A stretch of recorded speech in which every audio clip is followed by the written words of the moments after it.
దేవుని ఘనమైన పరిశుద్ధమైన నామానికి మహిమ కలుగును గాక. అందరూ దేవునికి స్తోత్రించలేద్దాం. హల్లెలూయా, హల్లెలూయా. దేవునికి మహిమ కలుగును గాక. అలాగే చేరువచ్చిన మీ అందరూ కూడా ప్రభు పరిశుద్ధ నామమున అందరికి వందనాలండి. అందరికి వందనాలు. మంచిది. దేవుడు మిమ్మల్ని అందరిని కూడా మీ కుటుంబాలని దేవుడు దీవించును గాక. మంచిది. దేవుని బిడ్డలారా, కొద్దిసేపు మనము దేవుని వాక్యం ధ్యానం చేసుకుందాం.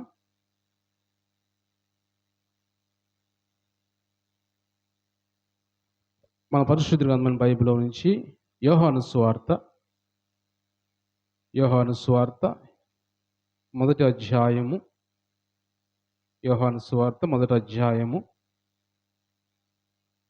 19వ వచనం నుంచి చదువుకుందాం. 19వ వచనం నుంచి కొన్ని వచనాలు.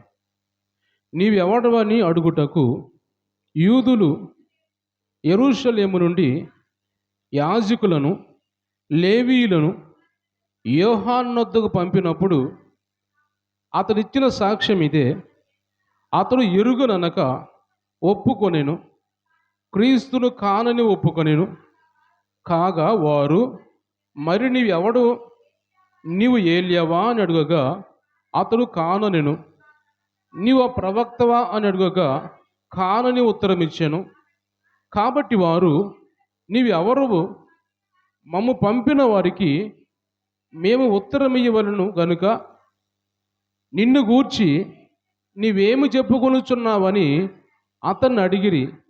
అందుకు అతడు, ప్రవక్త అయిన యెషయా చెప్పినట్టు నేను ప్రభు త్రోవ సరళము చేయుడి అని అరణ్యములో ఎలుగెత్తి చెప్పు ఒకని శబ్దము అని చెప్పాను. దేవుని స్తోత్రించలేదాం. హల్లెలూయా. చిన్న ప్రార్థన, కళ్ళు మూసుకొని చిన్న ప్రార్థన చేసుకుందాం.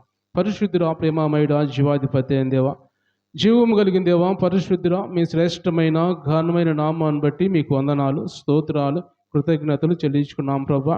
ఈరోజు మీ సన్నిధిలో చేరి ప్రభా, ఈ విధంగా మీ నామాన్ని స్తుతించి ఆరాధించి మీ వాక్యాన్ని ధ్యానించుకునే మంచి భాగ్యం మాకు ఇచ్చినందుకునైనా మీకు స్తోత్రాలు చెల్లించుకున్నాం ప్రభా.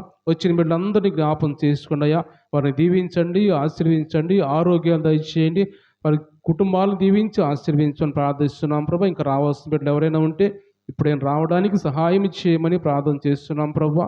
అలాగే చదవబడిన వాక్యం ద్వారా మాతో మీరు మాట్లాడి మీ నామాన్ని మీరు మహింపరచుకోమని యేసు పరిశుద్ధ నామములో ప్రార్థన అడిగి పొందుకొని ఉన్నాం తండ్రి, ఆమేన్. అందరూ దేవుని స్తోత్రించలేదాం. హల్లెలూయా, హల్లెలూయా. దేవునికి మహిమ కలుగును గాక. ప్రియమైన దేవుని బిడ్డారా, మనం చదువుకున్న ఈ వాక్య భాగంలో యోహాను సువార్త మొదటి అధ్యాయంలో మనం చదువుకున్నాం కొన్ని మాటలు. ఇక్కడ 19వ వచనం చదువుకున్న మాట ఏమిటంటే, బాప్తిస్మయిచ్చే యోహాను, దేవుడు ఆ రోజుల్లో బాప్తిస్మయిచ్చే యోహాన్ని దేవుడు ఏర్పరుచుకున్నాడు. ఎందుకంటే యేసు ప్రభు లోకానికి రాకముందు, ఆయన మార్గాలు సరళం చేయడానికి యేసు ప్రభు రాకముందు 6 నెలల ముందు బాప్తిస్మయిచ్చే యోహాను లోకానికి వచ్చాడు. ఆయనకంటే 6 నెలల ముందు వచ్చి పరిచర్య ప్రారంభించాడు. ఎందుకంటే యేసు ప్రభు రాబోతున్నాడు కాబట్టి ఆయనకి మార్గాలు సరళం చేయాలి. నాకంటే ఘనుడు అయినా, నాకంటే గొప్పవాడు అయినా, నాకంటే ముందటివాడు అయినా అని యేసు ప్రభుని ఘనపరుస్తూ, యేసు ప్రభుని హెచ్చిస్తూ, ఆయన్ను తగ్గించుకుంటూ ఒక 6 నెలల ముందుగానే బాప్తిస్మయిచ్చే యోహాను ఈ లోకానికి దిగి వచ్చాడు. దేవుని వాక్యము యోహాను దగ్గరికి వచ్చినప్పుడు ఆయన దేవుని గురించి ప్రకటించడం మొదలుపెట్టాడు. కొంతమంది పిలిచి బాప్తిస్మం ఇస్తున్నాడు.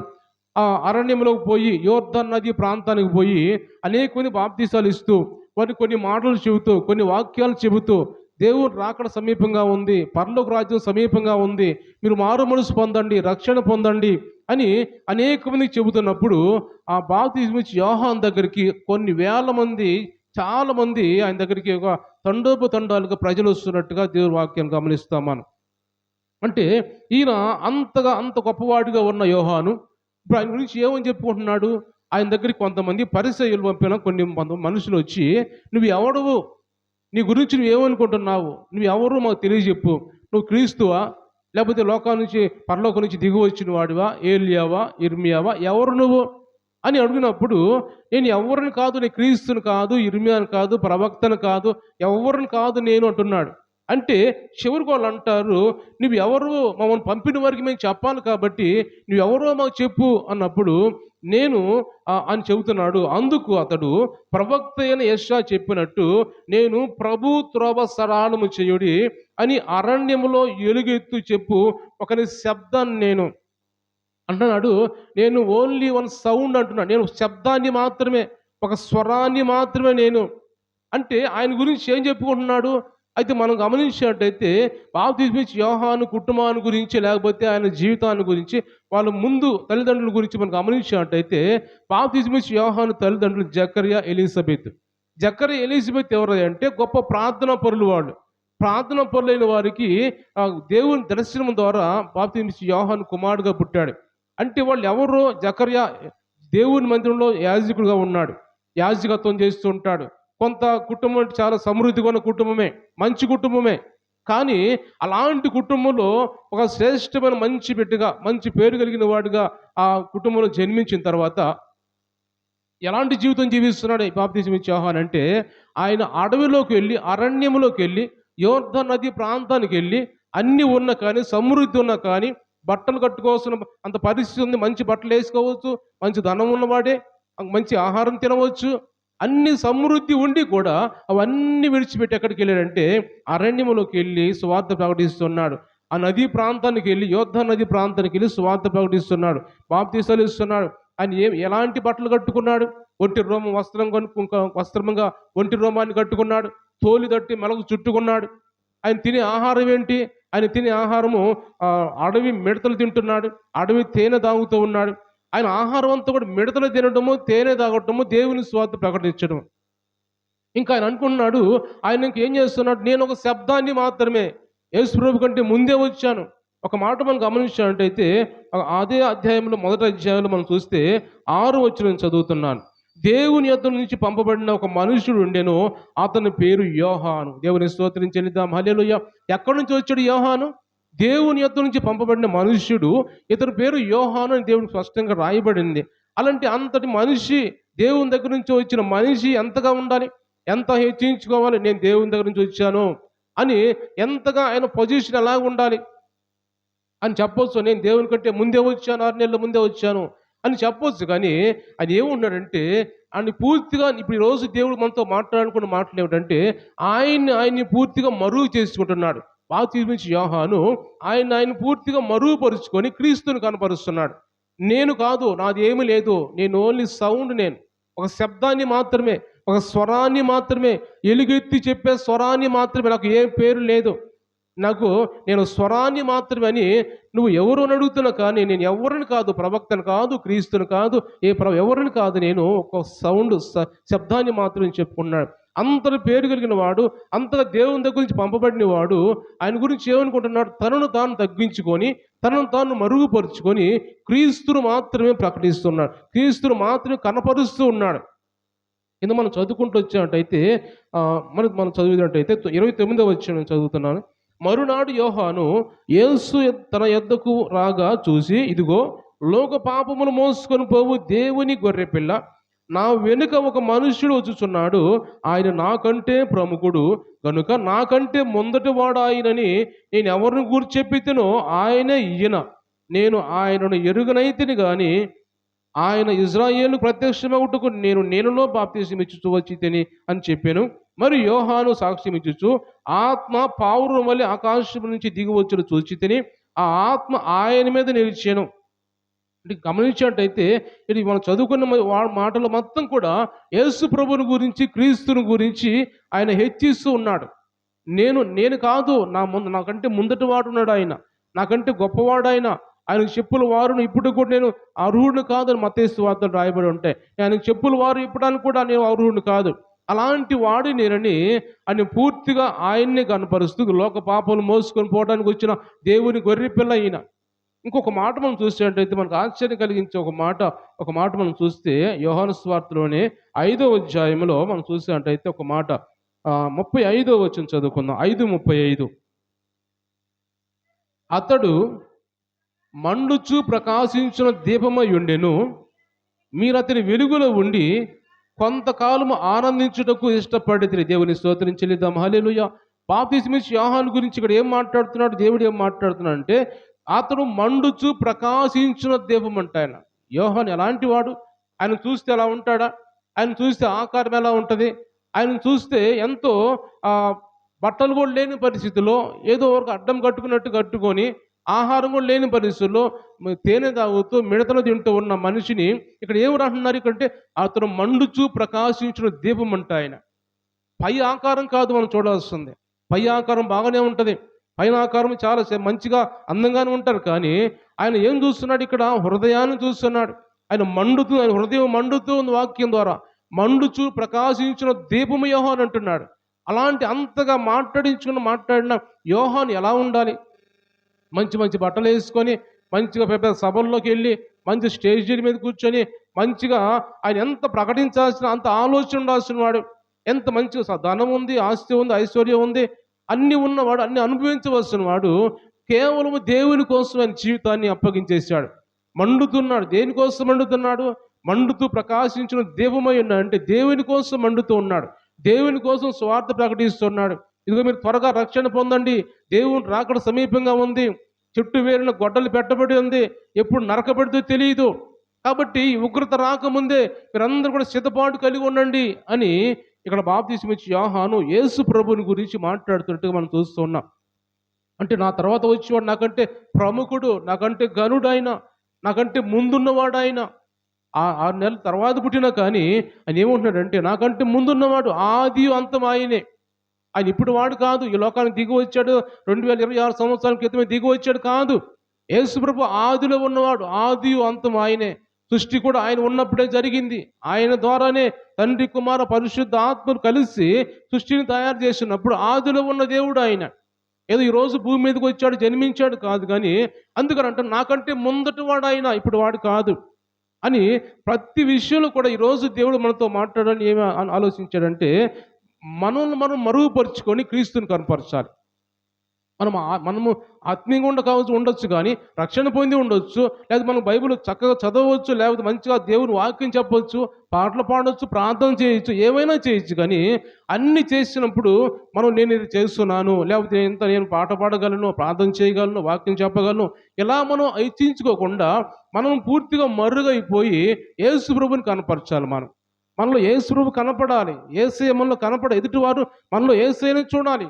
గమనించేట ఒక మాట మనం చదువుకున్నట్టయితే దేవుని వాక్యం అపోస్తలుడైన పౌలు గురించి మనం చూస్తే ఒక మాట మనం చదువుకున్నాం. గలతీయులకు రాసిన పత్రికలో అపోస్తలుడైన పౌలు అంటాడు,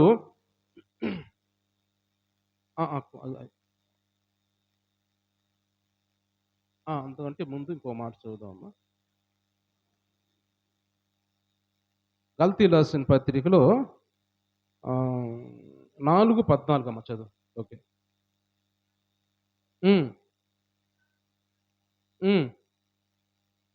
నన్ను మీరు తృణీకరింపలేదు, నిరాకరింపలేనను లేదు, కానీ దేవుని దూతను వలెను, క్రీస్తు యేసు వలెను నన్ను అంగీకరించితిరి. దేవుని స్తోత్రించలేదాం. హల్లెలూయా. ఇక్కడ అంటున్నాడు, గలతీయులకు రాసిన పత్రికలో అపోస్తలుడైన పౌలు మాట్లాడుతూ, అపోస్తలుడైన పౌలు మాట్లాడుతున్నప్పుడు, అపోస్తలుడైన పౌలు గలతీ సంఘంతో వాక్యం చెబుతున్నప్పుడు, వాళ్ళకి ఆత్మీయమైన మాటలు మాట్లాడుతున్నప్పుడు అంట, ఆ పౌలు గలతీయులకి ఆ ప్రజలకి ఎలా కనపడ్డాడంటే, ఒక గొప్ప దూతగా, నువ్వు దేవుని దూత వలె కనపడ్డాడంట, క్రీస్తు యేసు వలె కనపడ్డాడంట.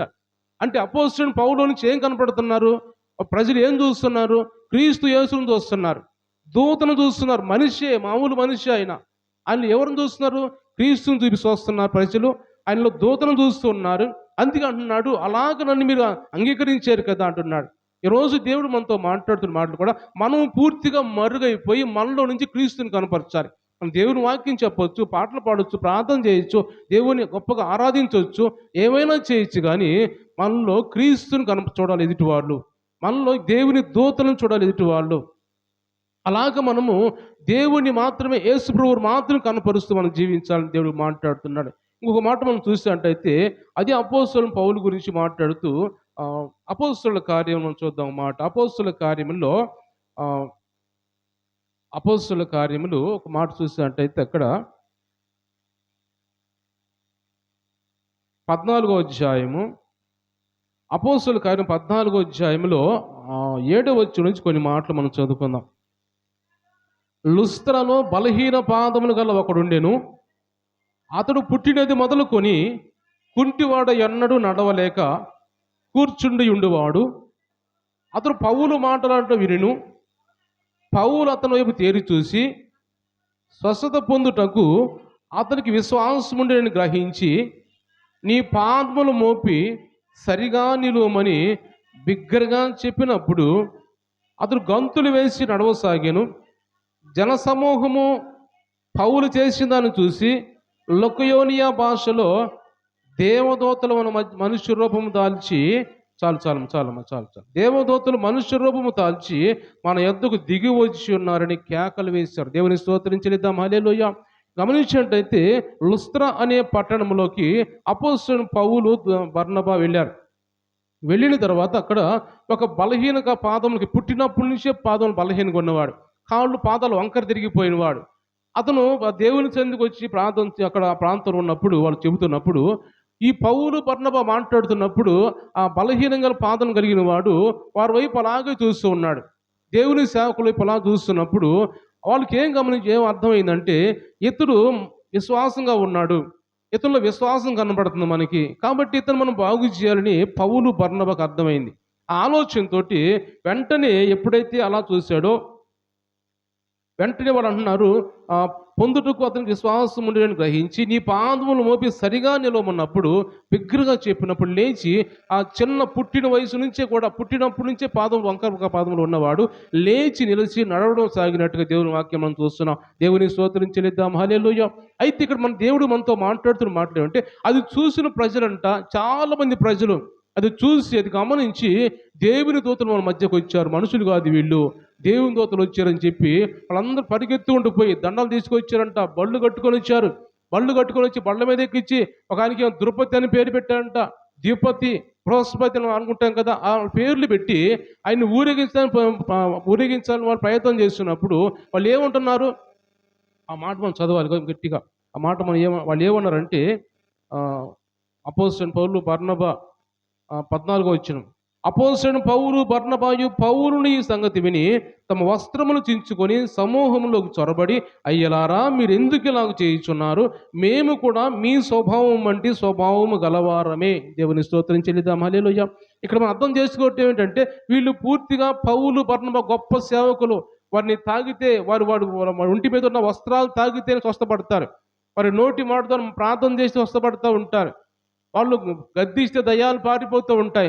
అలాంటి గొప్ప సేవకులు ఇప్పుడు ఏమంటున్నారంటే మేము మీలాంటి మనుషులమే, ఎందుకు ఇలాగ మమ్మల్ని దేవుని దూతలు చూస్తూ ఉన్నారు, ఎందుకు దేవుని దూతల వలె క్రీస్తు యేసు వలె చూస్తూ ఉన్నారు, మేము ఇలాంటి మనుషులమే కదా, ఎందుకు ఇలా చేస్తున్నారని చెప్పి వాళ్ళందరినీ ఆపటానికి చాలా ప్రయాసపడ్డారంట. కాదు మీరు దేవుళ్ళే, కాదు మీరు దేవుని దూతలే, దిగి వచ్చిన వారే అని వాళ్ళు బలవంతం చేసి వాళ్ళని దండనేయటానికి ఊరేగించడానికి చూస్తున్నప్పుడు ఎంత మాత్రం ఒప్పుకోలేదు. ఎందుకంటే దేవుడు యేసుక్రీస్తు మాకు కనపడాలి, యేసుక్రీస్తు మాలో కనపడాలి, యేసుక్రీస్తు మాలో ఆయన వాక్యం మాలో కనపడాలి, అంతేకాని మేము కనపడకూడదు, మేము మరుగైపోవాలి అని ప్రతి విషయంలో కూడా యేసుక్రీస్తుని కనపరుస్తున్నారు. ఎందుకంటే ఈ లోకానికి దిగి వచ్చి ప్రాణం అర్పించింది ఎవరు? పౌలు అర్పించాడా? బర్నబా అర్పించాడా? ఈ లోకానికి దిగి వచ్చి మన కోసం ప్రాణం అర్పించిన యేసు ప్రభు మన కోసం శిలువలో మరణించి త్యాగం చేసి మనం పడవలసిన నిందలు ఆయన పడ్డాడు, మనం తినాల్సిన దెబ్బలు ఆయన తిన్నాడు, అవమానాలు భరించాడు, రకరకాలుగా హింసించబడి శిలువ వేయబడింది ఎవరు? యేసు ప్రభు. కాబట్టి ఆయన్ని కనపరచాలి, ఆయన్ని కనపరచాలి అందరికి కూడా, ఆయన్ని పరిచయం చేయాలి అనేక మంది కూడా అని వీరి ఆలోచన. కాబట్టి ఈరోజు దేవుడు మనతో మాట్లాడుతున్న మాటలు కూడా మనం పూర్తిగా మరుగైపోయి దేవుని కనపరచాలి. ఈరోజు మనం హెచ్చించుకోవట్లేమేమో, ఎవరు కూడా హెచ్చించుకోవాల్సిన అవసరం ఏం లేదు మనకి. ఎందుకంటే మనకి అంత లేదు మనకి.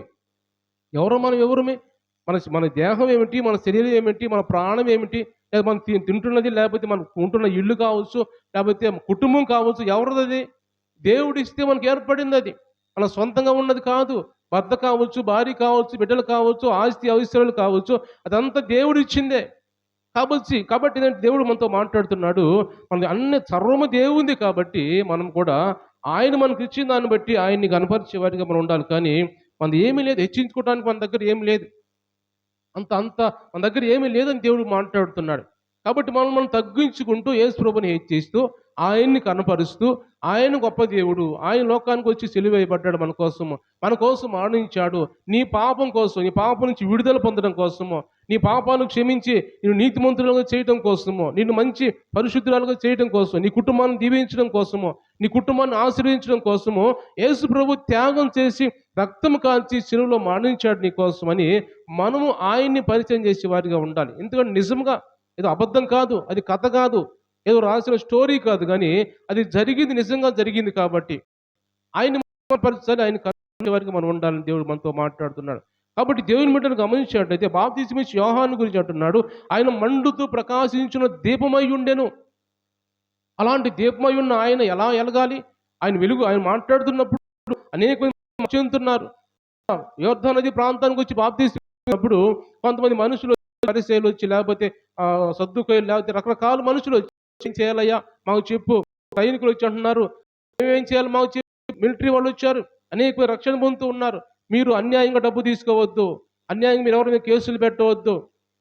ఇంకా శంకర్ వచ్చి అంటున్నాడు, శంకర్ మేమేం చేయాలి, నువ్వు అన్యాయంగా సుంకం వసూలు చేయొద్దు, నీకు తగినంత మాత్రం తీసుకో నువ్వు అని రకరకాలుగా అందరికి వాక్యాలు చెబుతూ వారితో మాట్లాడుతూ క్రీస్తుని కనపరుస్తూ దేవుడు రాబోతున్నాడు, యేసుప్రభు రాబోతున్నాడు, కాబట్టి మీరందరూ సిద్ధపాటు కలిగి ఉండండి, దేవుడు రాకడ వస్తుంది అని ఇక్కడ బాప్తిస్మిచ్చి యోహాను మనం మాట్లాడుతుండగా మనం చూస్తూ ఉన్నాం. కాబట్టి దేవుని బిడ్డను గమనించినట్లయితే ఈరోజు పరిశుద్ధాత్మ దేవుడు మనతో మాట్లాడుతున్న మాటలు కూడా మనము పూర్తిగా మరుగైపోయి, దేవుని బిడ్డలమే, దేవుని సన్నిధికి వస్తున్నా మంచిదే, కానీ మనల్ని మనం కనపరుచుకొని నేను దేవుని బిడ్డని అని అంత గొప్పగా చెప్పుకోవాల్సిన దేవుడు మన దగ్గర ఏం లేదు. నువ్వు కావచ్చు, నేను కావచ్చు, ఎవరైనా కావచ్చు, ఆయన్ని గొప్పగా చెప్పాలి, ఆయన్ని గొప్ప చేయాలి. ఆయన గొప్పవాడు.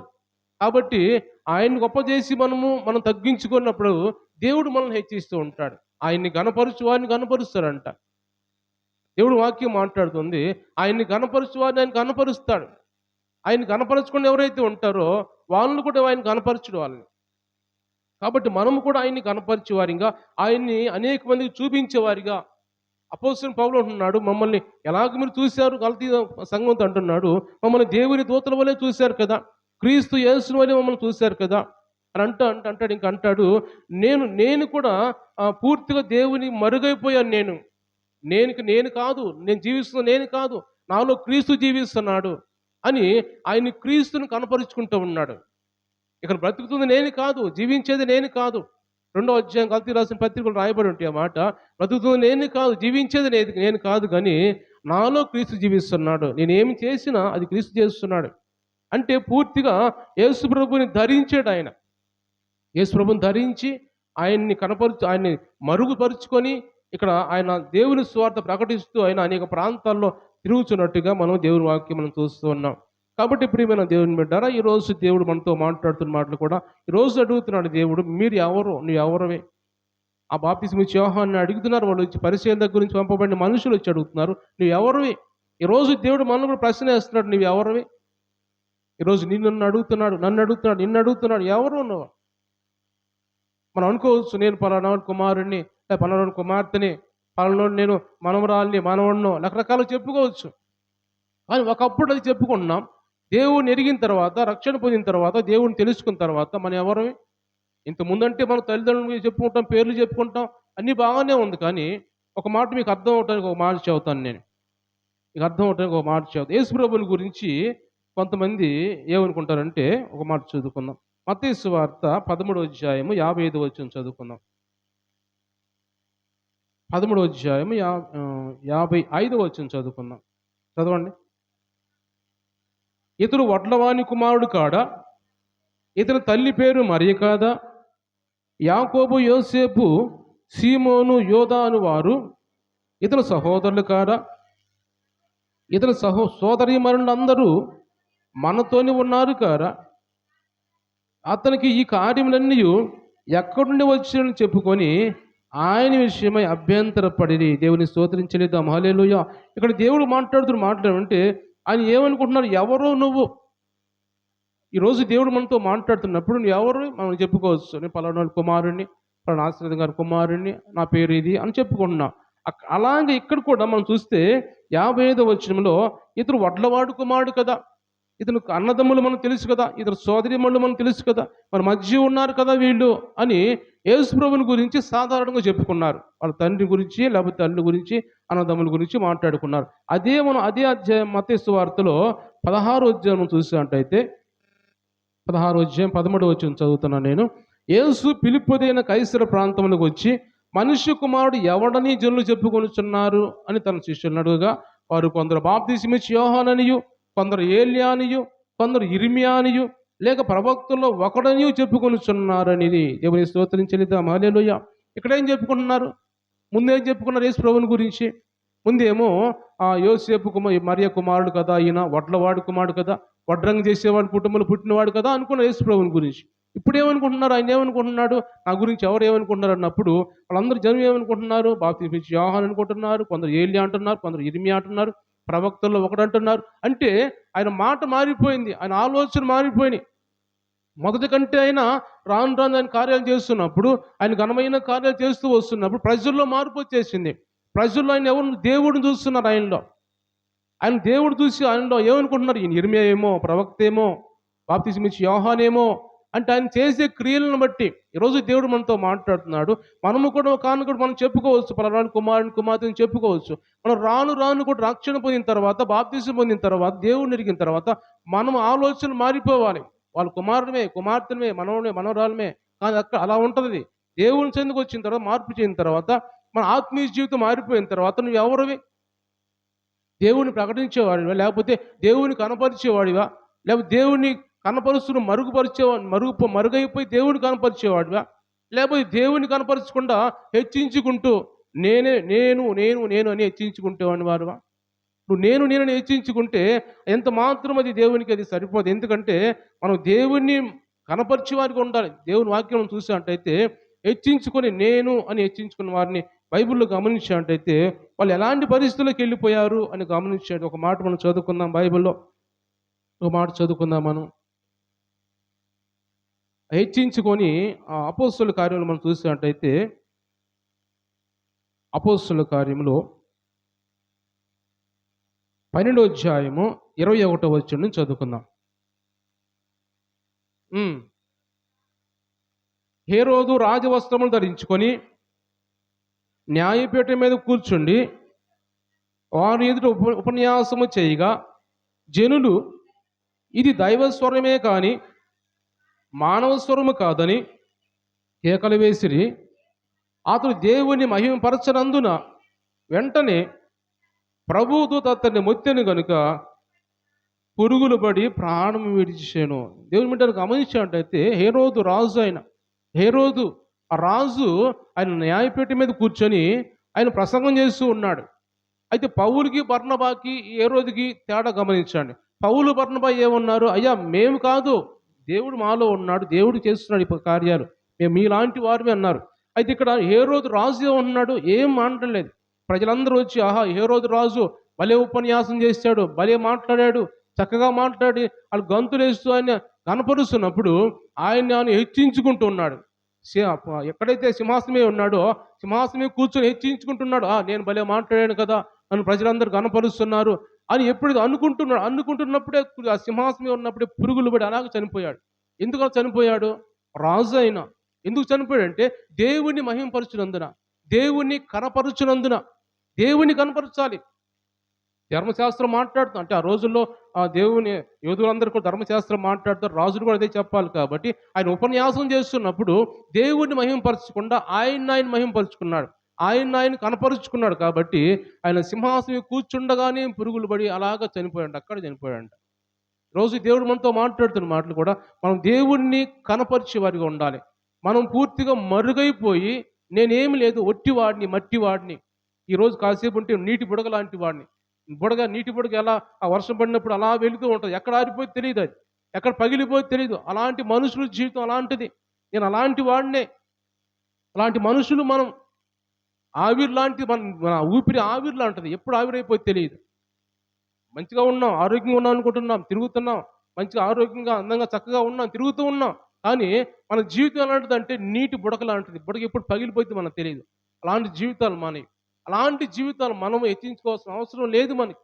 హేరోదు రాజు ఎంత మంచివాడు, ఎంత మంచిగా ఆరోగ్యం ఉంటుంది ఆయనకి, ఎంతమంది డాక్టర్ల దగ్గర రాజు దగ్గర ఉంటారు, ఎంత ఆహారము, పానదాయకుడు ఉంటాడు, భక్ష్యకారులు ఉంటారు, ఆహారం పెట్టేవాళ్ళు, నీళ్ళు ఇచ్చేవాళ్ళు, లేకపోతే పానం ఇచ్చేవాళ్ళు, రకరకాలుగా పరీక్ష చేసి ఇచ్చేవాళ్ళు ఉంటారు ఆయనకి. అలాంటి పరీక్ష చేసి తిని మంచి ఆహారం తినేవాడే అలాగూ చైర్ మీదే ఉండి, సింహాసనం మీదే ఉండి అలాగ చనిపోయాడంటే ఎందుకు అలాగా? దేవుడిని మహింపరచకుండా మనల్ని మనం మహింపరుచుకుంటున్నాము, మనల్ని మనం హెచ్చించుకుంటూ ఉన్నాం. అలా హెచ్చించుకున్నప్పుడు ఆ దేవుడు అలా తగ్గిస్తాడని దేవుడు మాట్లాడుతున్నాడు. తనను తాను హెచ్చించుకున్నవాడు తగ్గించబడతాడు, తనను తాను తగ్గించుకున్నవాడు హెచ్చించబడతాడని దేవుడు మాట్లాడుతున్నాడు. కాబట్టి మనం హెచ్చించబడాలంటే మనం తగ్గించుకోవాలి, ప్రతి విషయంలో తగ్గించుకోవాలి. తగ్గింపు లేకుండా మనం దేవుని బిడ్డలుగా ఎంత మాత్రం ఎంచబడమని దేవుడు మాట్లాడుతున్నాడు. తగ్గింపు అనేది మన హృదయాల్లో లేకుండా ఎంత మాత్రం దేవుని బిడ్డలుగా అనుమతించబడం. మనం అనుకోవచ్చు, దేవుని బిడ్డలు అనుకోవచ్చు, కానీ నీలో నాలో తగ్గింపు లేకుండా మనము ఎలా దేవుని బిడ్డలు అయిపోతాం? దేవుడు ఎలా తగ్గించుకున్నాడు?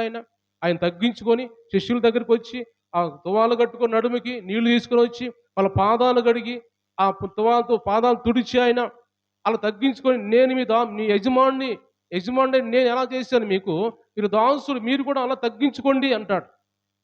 అంత తగ్గించుకున్న దేవుడిని మనము, ఆ దేవుడే అంత తగ్గించుకున్నప్పుడు మనుషులు మనం ఎంతలో ఉండి ఇంతలో మాయమైపోయే మనుషులు మనం అలా తగ్గించుకోవద్దా? తగ్గించుకోలేదు కాబట్టి ఈ రోజులో అలా అయిపోయాడు. ఒక మనిషిని మనం చూసినట్టయితే దానియేలు గ్రంథం 4వ అధ్యాయంలో, దానియేలు గ్రంథం 4వ అధ్యాయం 30వ వచనం చదువుకుందాం. కొన్ని విషయాలు మనం తెలుసుకోవాల్సిన అవసరం ఉంది కాబట్టి ఈరోజు దేవుడు మనతో మాట్లాడుతూ ఉన్నాడు. రాజు బబులోను అనే ఈ మహావిశాల పట్టణము నా బలాధికారమును నా ప్రభావ ఘనతను కనపరుచుటకై నా రాజధాని నగరముగా నేను కట్టించినది కాదా అని తనలో తాను అనుకొని అంటున్నాడు. ఆయన ఏం కనపరుచుకుంటున్నాడు? నా బలాధికారము, నా ప్రభావము కనపరుచుకోవటానికై ఈ రాజధాని నేను కట్టింది కదా, ఈ దేశం నేను కదా సంపాదించింది, నా శక్తి వల్ల, నా బలం వల్ల నేను రాజును కదా, యుద్ధం చేసి సంపాదించాను కదా, ప్రపంచం అంతా గెలిచాను కదా నేను అని నెబుకద్నెజరు రాజు ఆయన్ని కనపరుచుకుంటున్నాడు, ఆయనని హెచ్చించుకుంటూ ఉన్నాడు. ఎప్పుడైతే తను హెచ్చించుకున్నాడో వెంటనే పైనుంచి ఒక స్వరం పడుతుంది, ఆకాశం నుంచి స్వరం పడుతుంది, నీ దగ్గర నుంచి రాజ్యం లాగేసుకున్నాడు దేవుడు. వెంటనే ఎప్పుడైతే ఆ రాజ్యం పోయిందో వెంటనే ఒక పశువు రూపంలో మారిపోయాడు ఆయన. గొప్ప రాజు ఆయన. అలాంటి రాజు పశువు రూపంలో మారిపోయి పశువులాగా అయిపోయి వాళ్ళంతా ఏకలు వచ్చేసినాయి, గోళ్ళన్నీ వంగిపోయినాయి. పశువు ఎలా వంగిపోయి గడ్డి మేసిద్దో అరణ్యంలోకి వెళ్ళిపోయి, అడవిలోకి వెళ్ళిపోయి గడ్డి మేస్తూ ఉన్నాడు. నెబుకద్నెజరు రాజు అయిన, ప్రపంచాన్ని జయించిన రాజు అయిన. ఎందుకు అలా జరిగిందంటే ఆయన్ని కనపరుచుకున్నాడు. ఆయన్ని కనపరుచుకుంటూ నా బలము, నా శక్తి, నేను యుద్ధం చేశాను అని ఆయన కనపరుచుకున్నప్పుడు వెంటనే దేవుడు ఆయన్ని తగ్గించేశాడు, పూర్తిగా నేలమటు తగ్గించేశాడు. ఎంత తగ్గించాడంటే ఆయన పూర్తిగా అరణ్యములోకి వెళ్ళి గడ్డి మేసేంతగా తగ్గించాడు. అన్నం తినేవాడు, ఆహారం తినేవాడు రాజు ఆయనకు రాజుగా ఆహారం పెట్టాలంటే పూజ చేయాలి, విగ్రహాల దగ్గరికి వెళ్ళి పూజ చేయాలి, ఆ పూజ చేసిన ఆహారం తీసుకురావాలి. అందుకే మనం చెప్పుకున్న సమయం లేదు, కానీ దానియేలు మొదటి గ్రంథంలో కూడా అంటాడు, దానియేలు అంటాడు, నేను రాజు తినే ఆహారమే తినము, ఎందుకంటే అవి పూజ చేసినాయి కాబట్టి, మేము అపవిత్రం అయిపోతాం కాబట్టి తినము అంటాడు. అలాంటి ఆహారం తినే, శ్రేష్టమైన ఆహారం తినే రాజు ఇప్పుడు ఏం తింటున్నాడంటే గడ్డి తింటున్నాడు పోయి అడవిలో పోయి. పశువుల మధ్యలో చేరి ఒక పశువుగా ఉన్నాడు. ఆ పశువులు కూడా గుర్తుపట్టలేదు ఆయన పశువే అనుకుంటున్నారు దాన్ని కూడా, ఎందుకంటే ఒళ్ళంతా ఏకలు వచ్చేసినాయి, గోళ్ళన్నీ వంగిపోయినాయి, పశువు రూపంలో అయిపోయాడు. ఎప్పుడు తెలుసుకున్నాడు ఆయన? కొంతకాలం తర్వాత, కొన్ని కాలాలు గడిచిన తర్వాత ఆయనకి మానవ మనసు వచ్చి ఈ లోకంలో ఎవరైనా అధికారులు కానీ, రాజులు కానీ, ప్రధానమంత్రులు కానీ, లేకపోతే మంత్రులు కానీ ఎవరైనా ఉండాలంటే దేవుడు మాత్రం నిర్ణయిస్తేనే ఉండగలరు, మనుషులు ఏర్పాటు చేస్తే ఉండలేరు అని ఎప్పుడైతే ఆయన తెలుసుకున్నాడో వెంటనే దేవుడు చేస్తేనే నేను రాజునయ్యాను అని ఎప్పుడు తెలుసుకున్నాడో వెంటనే దేవుడు ఆలోచన చూసి, ఆ పశ్చాత్తాపం చూసి రాజులో మరలా మానవ మనసు ఇచ్చేసాడు. మరలా మానవుడు మారిపోయాడు, మళ్ళా సింహాసనం ఎక్కాడు, మళ్ళా దేశాన్ని పరిపాలించాడు, ప్రపంచాన్ని పరిపాలించాడు. ఎందుకు దేవుడు ఈ మాటలు మనతో మాట్లాడుతున్నాడు అంటే దేవుడు మనకు పశ్చాత్తాపం చేసుకునే అవకాశం కూడా ఇచ్చాడు మనకి. మనం హెచ్చించుకుంటున్నప్పుడు దేవుడు మనకు ఒకసారి మనల్ని తగ్గిస్తూ ఉంటాడు. తగ్గించినప్పుడు కొన్ని బలహీనతలు వచ్చినప్పుడు, కొన్ని సమస్యలు వచ్చినప్పుడు మన జీవితాల్లో, కుటుంబాల్లో దేవుని దగ్గరికి వెళ్ళి, ప్రభా నేను చేసిన పొరపాటు ఇది, నా పొరపాటు వల్ల ఇలా జరిగిందయ్యా, నా ఆలోచన వల్ల, నా మాట వల్ల ఇలా జరిగింది, అనకూడని మాటలు అన్నాను, నేను ఆలోచించకూడని మాటలు ఆలోచించాను నేను. కాబట్టి నాకు ఇలా జరిగింది, కుటుంబంలో ఇలా జరిగిందయ్యా, నాకు ఇలా జరిగింది ప్రభా, క్షమించు ప్రభా అని దేవుడు మనం అడిగితే ఖచ్చితంగా దేవుడు తిరిగి మరలా మనం ఏమైతే పోగొట్టుకున్నామో అది మరలా తిరిగి ఇచ్చే దేవుడు ఆయన. అది ఆరోగ్యం కావచ్చు, ఆస్తి కావచ్చు, ఏది మనం పోగొట్టుకున్నామో తిరిగి మరలా దేవుడు మనకి ఇస్తాడు. నెబుకద్నెజరు రాజుకు అదే తిరిగి మరలా ఇచ్చాడు. పశువు అయిపోయిన తర్వాత ఇంకెవరైనా అనుకుంటారా మరలా మనిషిలాగా మారుతాడని? ఎవరు అనుకోరు. అలాంటి మనిషిని, అలాంటి పశువుని మనిషిగా మార్చి మరలా దేవుడు ఆయన్ని మరలా వాడుకున్నాడు. అప్పుడు ఆయన చెబుతున్న సాక్ష్యం అది. అంటే దానియేలు, నెబుకద్నెజరు రాజు చెబుతున్న సాక్ష్యం అది. నేను ఇలా అయ్యాను, ఇలా నేను హెచ్చించుకున్నాను, అందుకు దేవుడు నన్ను తగ్గించాడు, పశువులా చేశాడు నన్ను, నేను మరలా తెలుసుకున్నాను నేను అని ఒక రాజు ప్రపంచానికి సాక్ష్యం చెప్పాడు. ఆ సాక్ష్యం 4వ అధ్యాయం దానియేలు గ్రంథంలో. కాబట్టి అలాగ మనము కూడా ఏ విషయాలు కూడా మనం హెచ్చించుకునే అవకాశం లేదు. ఇవన్నీ మనం ఏమి నేర్చుకోవాలి ఈరోజు అంటే మనం బాప్తిస్మం ఇచ్చే యోహానులో మనం చూసి నేర్చుకోవాలి. ఆయన ఏమంటున్నాడు? నాలో ఏమి లేదు, నేను ఒక శబ్దాన్ని మాత్రమే, నేను ఒక స్వరాన్ని మాత్రమే. ఇప్పుడు నువ్వున్నావు, నేనున్నా, మనకు పేర్లున్నాయి. ఆ పేర్లు మనం చెప్పుకుంటాం. నీ పేరు ఏంది అంటే చెప్పుకుంటాం. కానీ బాప్తిస్మం ఇచ్చే యోహాను పేరు చెప్పుకోవట్లేదు. నేను శబ్దాన్ని, ఆ అరణ్యంలో వినపడుతున్న స్వరాన్ని, అంటే దేవుని స్వరాన్ని, దేవుని వాక్కుని నేనంటే ఆయన నోట్లో నుంచి ఒక స్వరం వినబడుతుంది. ఏం స్వరం అది? దేవుని వాక్యం గురించి చెబుతున్నాడు. అనేక రక్షణ పొందాలని చెబుతూ ఉన్నాడు. దాన్ని మాత్రమే నేను అంటే అంతేకాని నాకు ఇంకా హెచ్చించుకోవాల్సిన పని అవసరం నాకేది లేదు అని ఇక్కడ మాట్లాడుతూ చూస్తున్నాం. మంచి ఆస్తి కలిగిన వాడే, మంచిగా ఉండవాడే, అన్నీ అనుభవించగలిగిన వాడే, కానీ అన్నీ అనుభవించకుండా ఏది కూడా నాకు అవసరం లేదు, నాకు క్రీస్తు కంటే ఏది అవసరం లేదు. ఎందుకు అంటున్నాడు అలాగా? క్రీస్తు దగ్గర నుంచి, దేవుని దగ్గర నుంచి పంపబడిన మనుష్యుడు ఆయన. దేవుని దగ్గర నుంచి పంపబడిన మనుషుడు కాబట్టి ఎలా ఉండాలి? పంపబడిన వాడు ఎందుకు పంపబడ్డాడు? మనుషులు ఆయనతో సరళం చేయడం పంపబడ్డాడు. ఆయన పని అదే. ఆయన పని చూసుకుని వెళ్ళిపోవాలి. ఇకన ఈ లోకం తల్లిదండ్రులు ఉన్నారా, బంధువులు ఉన్నారా, స్నేహితులు ఉన్నారా, ఇవన్నీ ఆలోచన లేదు ఆయనకి. నేను ఎందుకు వచ్చాను ఈ లోకానికి, మళ్ళీ ఎందుకు వచ్చాను, ఏం చేయాలని వచ్చాను, అది చేశాడు. క్రీస్తు సరళం చేశాడు, అనేక దేవుని వాక్యం అందించాడు. మరలా అక్కడి నుంచి కొద్ది కాలంలోనే యేసు ప్రభు కంటే ముందుగానే ఆయన చెరస్థానంలో శిరచ్ఛేదనం చేయబడి ఆయన చనిపోయాడు. ఆయన వచ్చి పని అయిపోయింది, వెళ్ళిపోయాడు ఆయన. కాబట్టి ఆయన దేవుడు ఏం పని చెప్పాడో, ఎందుకు పంపించాడో అది చేసుకున్నాడు. కానీ అంతకంటే ఆయన ఏ విషయంలో కూడా హెచ్చించుకునే పరిస్థితి లేదు. గమనించాలంటే దేవుని వాక్యంలో యెహెజ్కేలు గ్రంథం 28వ అధ్యాయం మనం చూసినట్టయితే అక్కడ కూడా దేవుని దగ్గర ఉండే ఒక కెరూబు అనే ఒక దేవుని దూత గురించి కొన్ని మాటలు చదువుకొని మనము ముందుకు వెళ్దాం. కొద్ది త్వరగా ముగించడానికి ప్రయత్నం చేస్తాను నేను.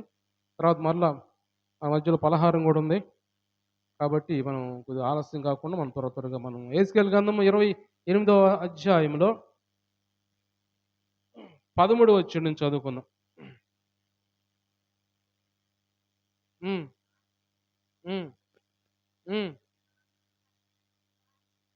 మాణిక్యము, గోమేధికము, సూర్యకాంతమణి, రక్తవర్ణపు రాయి, సులిమాని రాయి, మరకతము, నీలము, పద్మరాగము, మాణిక్యము అను అమూల్య రత్నములతోనూ బంగారముతోనూ నీవు అలంకరింపబడి ఉన్నావు. నీవు నియమింపబడిన దినమున పిల్లల గ్రోవులు వాయించువారును నీకు సిద్ధమైరి. అభిషేకము నొందిన కెరూబువై ఒక ఆశ్రయముగా ఉంటివి. అందుకే నేను నియమించి తిని దేవునికి ప్రతిష్ఠింపబడిన పర్వతం మీద నీ ఉంటివి. కాలుచున్న రాళ్ల మధ్య నీవు సంచరించుంటివి. నియమించబడిన దినము మొదలుకొని పాపము నీ యందు కనబడి వరకు ప్రవర్తన విషయంలో నీవు యథార్థవంతుడుగా ఉంటివి. అయితే నీ కలిగిన విస్తారమైన వర్తకము చేత లోపల నీవు అన్యాయం పెంచుకొని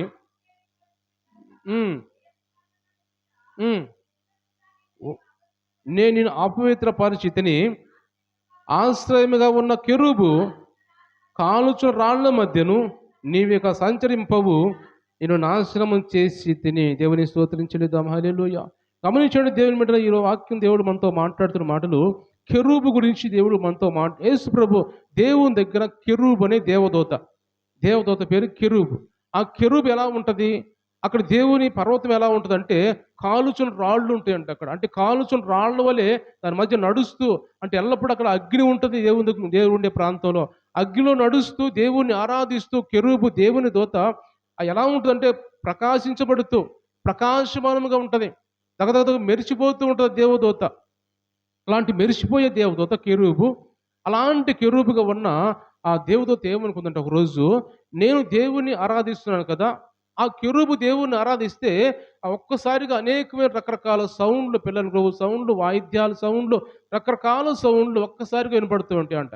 అంత తెలివి కలిగి, జ్ఞానం కలిగిన కెరూబు ఒక్కసారిగా ఆలోచన మారిపోయింది దానికి. ఏం మారిపోయిందంటే, నేను దేవుణ్ణి ఎందుకు ఆరాధించాలి?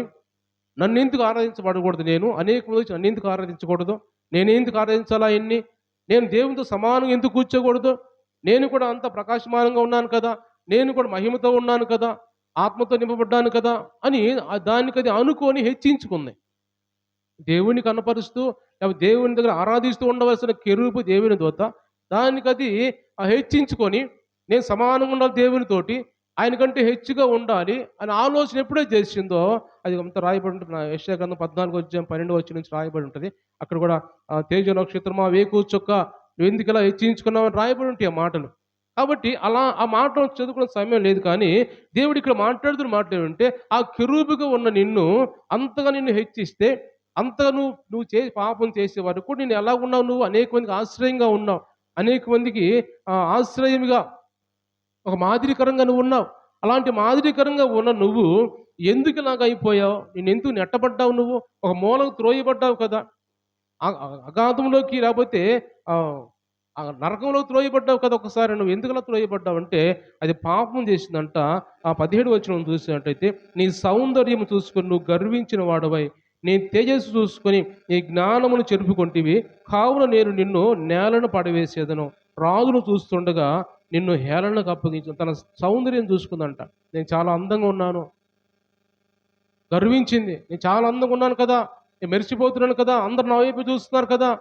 అందరూ కనుచూపు నా మీదే ఉంది కదా! అని అని అందంగా ఉన్నాను కదా! గర్వించిందంట. ఆ అందం ఒక్కసారిగా ఏమైపోయింది?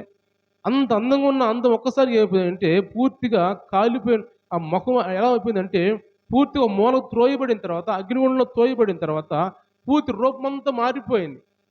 ఎంత ప్రకాశవంతంగా, అందంగా ఉన్న కెరూబు ఒక్కసారిగా మూలకు త్రోయబడిన తర్వాత తన ఆకారం మారిపోయింది. ప్రజలంట తనను చూసినప్పుడు భయపడ్డారంట.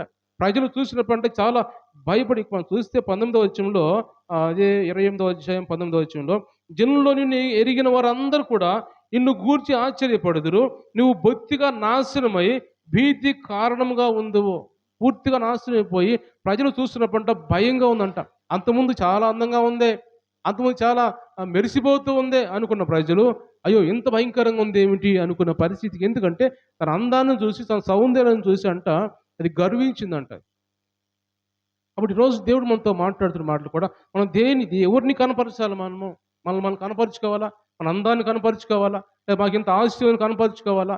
లేదా నేను ఇంకా ఇంత పేరుంది నాకు కనపరుచుకోవాలా? నేను ఇంత గొప్పవాడిని కనపరుచుకోవాలా? అలా కనపరుచుకుంటే దేవుడు మనం తగ్గిస్తాడని దేవుడు మాట్లాడుతున్నాడు. దేవుని హెచ్చించాలి. ఆయన్ని హెచ్చించాలి. ఇది నేను కలిగి ఉన్నట్టు దేవుడు నాకు ఇచ్చాడు. ఈ ఆస్తి నాకు ఉన్నట్టు దేవుడు నాకు ఇచ్చాడు. ఈ భార్య, భర్త, బిడ్డలు కలిగి ఉన్నట్టు దేవుడు నాకు ఇచ్చాడు. ఈ కుటుంబం దేవుడు నాకు ఇచ్చాడు. నాది కాదు. ఎక్కడి నుంచి వచ్చాం మనము? మనం తల్లి గర్భంలో రూపించబడ్డామంటే దేవుడు రూపించాడు మనల్ని. దేవుడు మన తల్లి గర్భంలో వేసే కాబట్టి ఈ రోజుల్లో పిల్లలు లేక ఎంతమంది ఉన్నారు? అనేక రకరకాల లక్షలు ఖర్చు పెడుతూ ఉన్నారు. కొన్ని గుడులు తిరుగుతూ ఉన్నారు. స్నానాలు చేస్తూ ఉన్నారు. ఎక్కడికి నదుల్లోకి వెళ్ళి, పిల్లలు లేక. దేవుడు మనల్ని పుట్టించాడంటే అది దేవుడు తల్లి గర్భంలో వేసాడంటే దేవుడు మనల్ని వేసాడు కాబట్టి మనం పుట్టాం.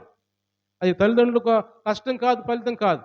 దేవుడు మనల్ని వేసాడు. అది ఆలోచించుకోవాలి మనం. అలాంటి మనము దేన్ని చూసి మనము ఏది కలిగి ఉన్నా దేవుడు ఇచ్చిందే మనకి. ఈరోజు దేవుడు మనతో మాట్లాడుతున్న మాటలు, మనం ఏది కలిగి ఉన్నా దేవుడు మనకి ఇచ్చిందే. అబ్రహాం అంటాడు, కుమారుడు ఆయన ఇచ్చిన కుమారుడు వల్ల ఆయనగా అప్పగిస్తున్నా అంటాడు. కాబట్టి ఏది మనం కలిగి ఉన్నా కానీ అది దేవుడు ఇచ్చింది కాబట్టి మనం కనపరుచుకోకుండా దేవుడిని కనపరిచేవారిగా, దేవుడిని అగపరిచేవారిగా, పౌలు అన్నట్టుగా నేను క్రీస్తుని నాలో చూశారు కదా, దేవుని దూతలు మాలో చూశారు కదా. ఇంకా అంటాడు, మేము మీలాంటి మనుషులమే. ప్రజలు చూస్తున్నప్పుడు వాళ్ళు దూతల్లాగా భావిస్తున్నారు. ఈరోజు మనం చూస్తున్నప్పుడు ఏమనుకుంటున్నారు ప్రజలు? ఒక మాట ఆలోచించండి. మనం బయటికి వెళ్తున్నాం, మందిరంలో నుంచి బయటికి వెళ్తూ ఉన్నాం. ప్రజలు మనం చూసి ఏమనుకుంటున్నారు? నువ్వు ఎవరు అని మనల్ని అడుగుతారు. ఎవరు అని చెప్పుకుంటాం మనం? దేవుని బిడ్డలమేనా? నిజంగా చెబుతున్నావు దేవుని బిడ్డం అని? లేకపోతే ఇంకా మనం నామకార్థ క్రైస్తవులుగా ఉన్నామా? సగం భక్తిలో ఉన్నామా, సగం భక్తి చేస్తూ సగం లోకం వైపు సగం భక్తిలో ఉన్నామా? అలా ఉంటే మనం ధైర్యంగా దేవుని బిడ్డలని చెప్పకూడదు మనం. దేవుని బిడ్డలు కంప్లీట్‌గా మనం దేవుని వైపే చూస్తూ, మన ఆలోచనలు, మన క్రియలు, మన ప్రవర్తన, మన పద్ధతి అన్నీ కూడా దేవుని వైపే ఉంచినట్టయితే, అప్పుడు మనం దేవుని బిడ్డలని చెప్పుకోవాలి గానీ, అన్నీ మనం మార్చుకోకుండా మనలో సగం లోకం ఉంచుకొని, మేము దేవుని బిడ్డలమని మనం కనపరుచుకుంటే, అది ఎంత మాత్రం అది కరెక్ట్ కాదు. బయట చూసే ప్రజలు మనం చదువుతారంట. దేవుని వాక్యం రాయబడింది ఏమిటంటే కొరింథీ రాసిన పత్రికలో, బయట ప్రజలంట మనల్ని పత్రికల వలె చదువుతారంట. మనం మనం బయటికెళ్తే మన పైనుంచి తల నుంచి అరికాలు చదువుతూ ఉంటారంట మనల్ని. ఇదిగో వీళ్ళు దేవుని బిడ్డలని చెప్పుకుంటున్నారు కదా! వీళ్ళలో ఏముంది ఇంకా? ఏముంది వెతుకుదామని చదువుతూ ఉంటారండి మనల్ని. అలా చదువుతున్నారు కాబట్టి మనం జాగ్రత్తగా ఉండాలి బయటికెళ్ళినప్పుడు. కాబట్టి అలాగ మనము ప్రతి విషయంలో కూడా మనము దేవుణ్ణి కనపరుస్తూ ఉండాలి. దేవుణ్ణి అగపరుస్తూ ప్రభా నువ్వే కనపడాలి. నువ్వే ప్రత్యక్షం కావాలి ప్రభా. నేనెక్కడ కూడా కనపడకూడదు ప్రజలకి నాయన అని మన దేవుని సన్నిధిలో మనం ప్రార్థించే వారిగా ఉండాలని పరిశుద్ధాత్మ దేవుడు ఈరోజు మనతో మాట్లాడుతున్నాడు. కాబట్టి ఈ మాటలన్నీ వింటున్న మనము కూడా మన ఏ విషయంలో కూడా మనము దేవుడిని కనపరిచే వారిగా మనం మరుగైపోయేవారిగా ఉండాలని దేవుడు ఈరోజు దేవుని వాక్యం మనతో మాట్లాడుతున్నాడు. కాబట్టి మనల్ని మనం తగ్గించుకొని దేవుడు అంటాడు, వాక్యం అంటాడు. మనం చూస్తే వాక్యంలో యోహాను సువార్త ఒక మాట చదువుదాం. ఒక మాట జ్ఞాపకం వస్తుంది. యోహాను సువార్తలో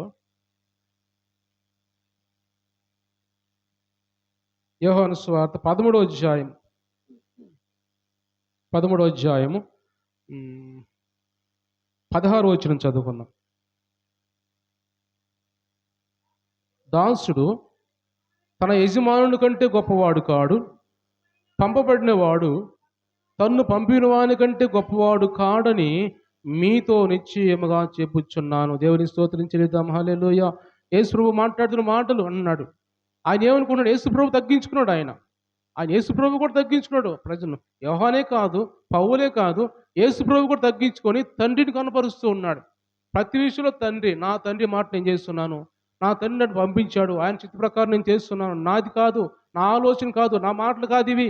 తండ్రి నాలో ఉండి మాట్లాడుతున్నాడు అని యేసు ప్రభు కూడా తన్ను తాను తగ్గించుకొని తన్ను కనపరుచుకోకుండా తండ్రిని కనపరుస్తూ ఉన్నాడు. తండ్రిని హెచ్చిస్తూ ఉన్నాడు. నా తండ్రి మాటలు నేను మాట్లాడుతున్నాను.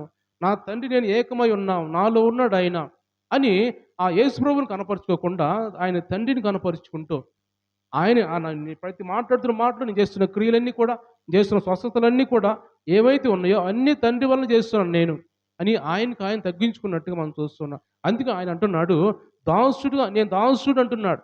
నేను దాసుడిని. యేసు ప్రభు అంటున్నాడు, నేను దాసుడిని. దాసుడు యజమాని కంటూ గొప్పవాడు కాదు.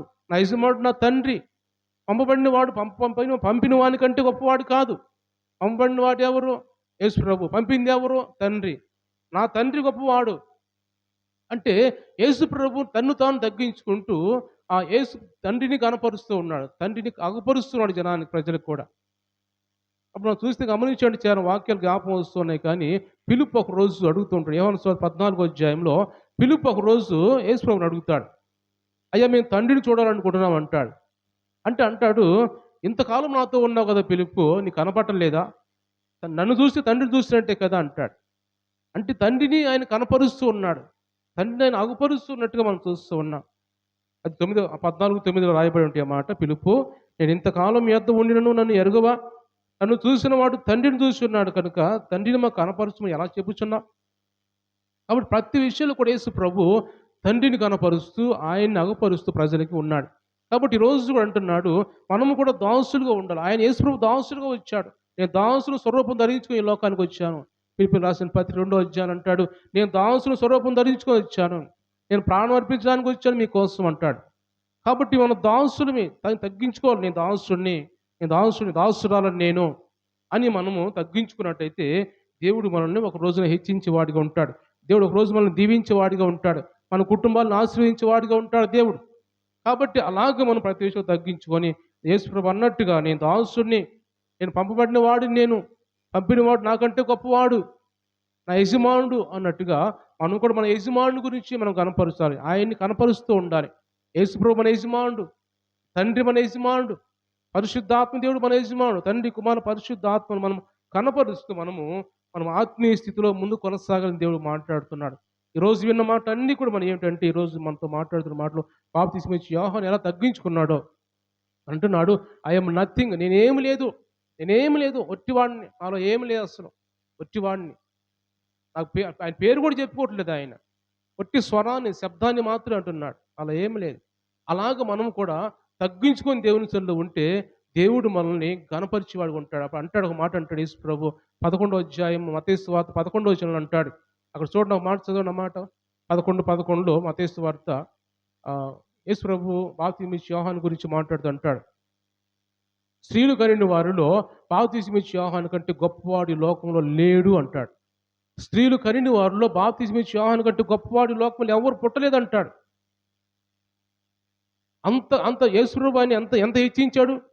ఆయన ఎంత తగ్గించుకుంటే యేసుప్రభు ఆయన ఎంత హెచ్చించాడంటే, స్త్రీలు కనిన వారిలో, ఈ లోకంలో స్త్రీలు కనిన వారిలో ఏ బాప్తిస్మమిచ్చే యోహాను కంటే గొప్పవారు ఎవరు పుట్టలేదు ఇంకా అన్నాడు. అంటే అంతగా దేవుడు ఆయన హెచ్చించాడనమాట. ఈరోజు మనం కూడా తగ్గించుకుంటే అంతగా దేవుడు మనల్ని హెచ్చిస్తూ ఉంటాడు, గనపరుస్తూ ఉంటాడు. ఆయన వాడుకుంటూ ఉంటాడు, మన కుటుంబాలు దీవిస్తూ ఉంటాడు, మన అవసరాల అక్కలు తీరుస్తూ ఉంటాడు, మనకు మంచి ఆరోగ్యాలు ఇస్తూ ఉంటాడు. అన్ని విషయాలు కూడా దేవుడు మనం దీవిస్తూ ఉంటాడు. కాబట్టి అలాగ మనం ప్రతి విషయంలో కూడా దేవుణ్ణి కనపరుస్తూ, ఆ పౌలు వలె, లేకపోతే ఆ బాప్తిస్మమిచ్చే యోహాను వలె దేవుడిని అగపరిచే వారిగా మనం ఉండాలని దేవుడు ఈరోజు మనతో మాట్లాడుతున్నాడు. కాబట్టి ఈ మాటలన్నీ కూడా మనం విన్నట్టయితే, ప్రభా ఇదో నేను కూడా నేను ఎక్కడ కనపరుచుకోకూడదు, నాలో ఏమి లేదు ప్రభా, వట్టివారిని, మట్టివారిని, అంతలో ఉండి ఇంతలో మాయమైపోయే నీటి బుడగ లాంటి వారే మేము, మాలో ఏమి లేదయ్యా, ఒట్టి మేము మీ దాసులు మేము ప్రభా, మీరు యజమానుడు, మీరు మాకు సలహా ఇస్తే, లేకపోతే ఆజ్ఞ ఇస్తే మేము ఏదైనా చేస్తాం ప్రభా, మీ ఆజ్ఞ ప్రకారం నడుచుకుంటాం ప్రభా అని దేవుని దగ్గర మనం ప్రార్థన చేసినట్టయితే, దేవుడు మన ప్రార్థన ఆలకించి మనల్ని కూడా ఆయన దేవుడు దీవించే వాడిగా ఉంటాడు. మనం కూడా ఎలా జీవించాలంటే ఆయన్ని మనం మరుగైపోయి ఆయన్ని కనపరిచే వాడిగా ఉండాలి. మనలో దేవుడిని చూడాలి, మనలో దేవుని వాక్యాన్ని చూడాలి, మనలో దేవుని దూతల లాంటి వారిని చూడాలి. మోషే పర్వతం మీద దిగి వస్తున్నప్పుడు మోషే ముఖం ప్రకాశించిపోతుంది, ప్రజలు చూడలేకపోయారు. ఎందుకు అలాగంటే మోషేలో దేవుడు కనపడుతూ ఉన్నాడు, దేవుని కనపరుస్తూ ఉన్నాడు. ఈరోజు మనందరూ కూడా దేవుని కనపరిచే వారిగా ఉండాలని దేవుడు ఈరోజు మనతో మాట్లాడుతున్నాడు. కాబట్టి ఈ మాటలన్నీ మనం విందాం, ఈ మాటల ద్వారా మన జీవితాలు మార్చుకుందాం. దేవుడి మాటలు దీవించి ఆశీర్వదించును గాక. అందరూ కూడా కళ్ళు మూసుకుందాం, ప్రార్థన చేసుకుందాం కొద్దిసేపు. అలాగే ఈరోజు మనం ఎలా ఉన్నాం, ఎవరివి, హూ ఆర్ యు అంటున్నాడు దేవుడు. ఎవరు? ఇంతకుముందు నీ తల్లిదండ్రుల పేరు చెప్పుకుంటున్నావు, ఫలానా ఫలాని చెప్పుకుంటున్నావు. ఈరోజు మారిన తర్వాత నీ ఎవరు?